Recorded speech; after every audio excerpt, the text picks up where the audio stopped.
Hi, it's Miriam, the Frugal Chef. Hey, I just wanted to make a short video and share with you what I do to save money on groceries, okay? Groceries are a big part of our budgets, and it's important that we, do the things right so that we can bring good food home and not go broke. So, at any rate, these are a few things that I do, and hopefully they'll help you. The first thing you need to do is decide how much money you're going to use every week on groceries. That's basic, okay? So sit down and write out a budget and decide how much you're going to spend. And you know what? Stick to your budget, okay? The easiest way for you to stick to your budget is to shop with cash. Because when you've got your ATM card or your credit card, it's worse. Oh man, it's so easy to lose track of how much you're spending. When you've got your cash in hand, you're not going to spend more than what you have, okay? You might have to return some things from your cart if you didn't do your math properly. But, okay, so that's one tip. Always shop with cash, okay? All right, my second tip is always shop with a grocery list. Always, always, always. When you don't shop with a grocery list, you're prone to buying things that you don't need, or you know how you go into the grocery store, they have these beautiful displays of stuff and you're like, ooh, that looks like such a good idea. And you end up putting stuff in your cart that you might never ever use, okay? So don't do that. Shop with a list. But to make your list, you need to go through your pantry, your freezer, and your fridge, okay? So that you're not buying things that you already have. That's really important because sometimes you buy, let's say, a bell pepper and you only use half of it.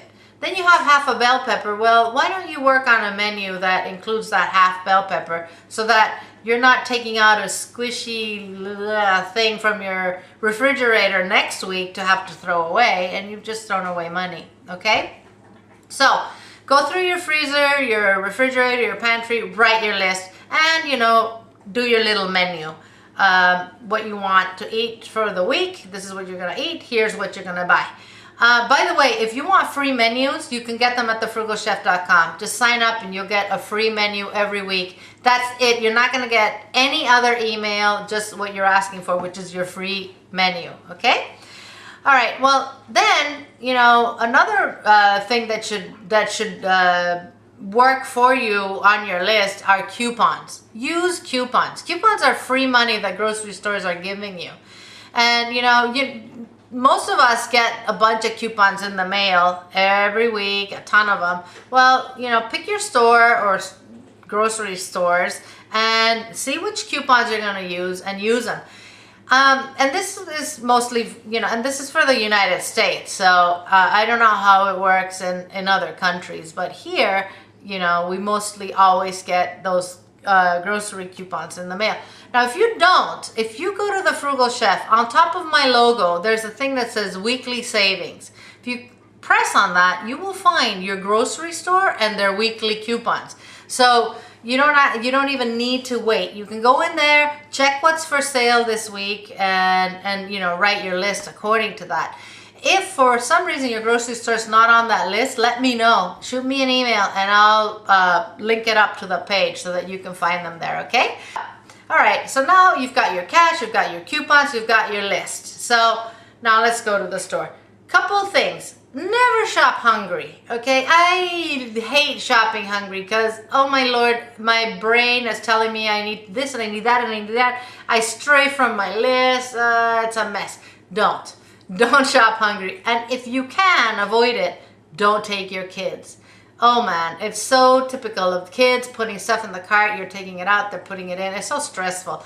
Sometimes you have no choice. But if you have the choice, leave the kiddies at home so that you're not bringing a bunch of stuff that you don't need again, okay? When you get to the grocery store, if you go to the meat section, at least in most of the stores around here, you go to the meat section, they kind of hide the manager specials, between the pork and the chicken back there.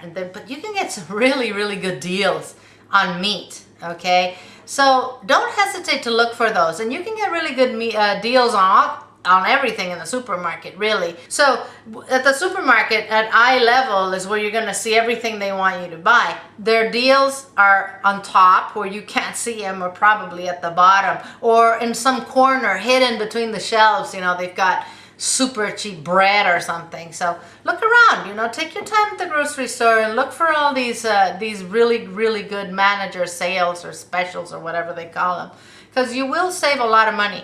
Another good practice at the supermarket is to buy generic brands. I'm amazed at how comparable and how good they are and how much cheaper too.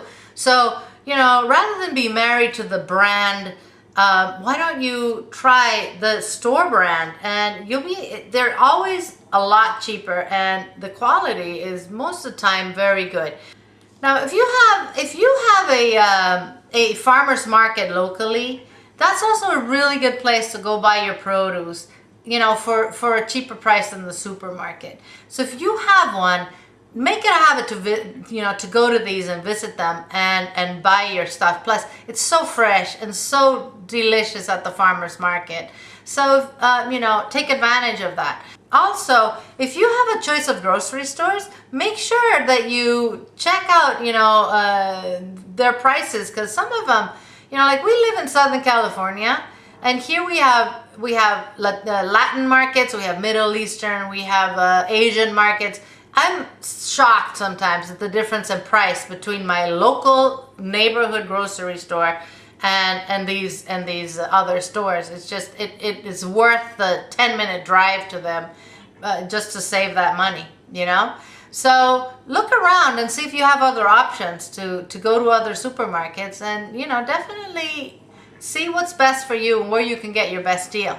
Okay? My final 2 points would be try and eat out as the least amount of time possible. Okay, we almost never eat out because I always find that I eat better at home than I eat at restaurants. I really honestly do. And it really upsets me when I pay money for food that isn't good. And unless you're spending a ton of money in a super high class restaurant, okay. But most of the time you can eat better at home. Okay, sometimes you don't want to cook, fine, but try and not spend that money. You'll be amazed how much money you spend eating out if that's what you do. Even fast food, it's expensive, okay? And it's not good for you either. And finally, use your leftovers. And here the eating out goes really well, because if you have leftovers, take them to the office for lunch the next day, okay? Or if you have leftover chicken, create a dish with the leftover chicken for the next day, or with meat or whatever. Don't just dump the leftovers or leave them in the refrigerator until they start walking out every time you open the door, because now all of a sudden they have a life of their own. They've been in there so long. Okay, so don't waste your leftovers. Be creative. Use them. Next week I'm gonna make a video on essential herbs and spices that I believe everybody should have in order to create a good dish out of any ordinary meal. Okay, so that comes in really nicely with leftovers, because sometimes you have a piece of leftover steak. Well, you can turn that into fajitas. You can turn that into a lot of stuff. Okay, my friends. So that's my spiel. That's what I try and do every week, Let's try and make this year a year where we can actually start putting some money away, because we budget, so we can have a surplus. And let's not waste any money on food. And oh my Lord, especially let's not waste food. A lot of people in the world have nothing to eat. You remember your mother and grandmother telling you that? Okay, I will see you guys soon. Take care of yourselves.